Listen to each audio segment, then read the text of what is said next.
Pero quien chupa de la administración eres tú. Pero no te llega eso para chupar, sino que además cobra 1.000 euros por media jornada aquí. Pero no son 1.000 euros, es más Seguridad Social y retenciones, 2.000 euros. Ese señor Martiño cobra 2.000 euros por media jornada. Moitísimas grazas, por favor. Leccións persoais de ti, cero. Cero. Cero.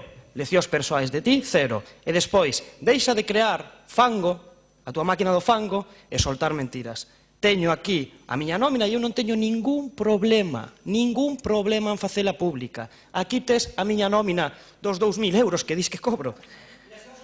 Total bruto, se queres algún día explicamos, pero total bruto 1.195,35, total líquido 900 euros.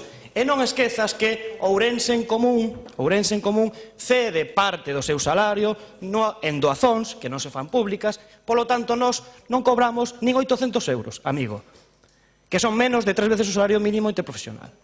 Me hace gracia porque no engañes a la gente con la nómina, hombre. Cualquiera le da una empresa a este tío. Enseñó una nómina que pone 1.150 euros. Y yo dije, tú cuestas, tu sueldo íntegro está en torno a 2.000 euros al mes. Y saca una nómina que pone, aquí está, 1.150. Pero este tío cree que somos tontos. Vamos a ver, 1.150, más 2 pagas extras, con lo cual ya te vas de media prorrateado a 1.341 euros. Y ahora métele la seguridad social, que en este concello anda en torno a los 1.000 y pico, pero como tú estás a media jornada, ponle 600 euros, ya te vas a los 2.000 brutos. ¿Pero tú de qué vas? Nos saca una nómina de 1.150 y no cuenta ni las pagas extras ni la seguridad social, que la paga el concello por otra vía y que no está en esa nómina.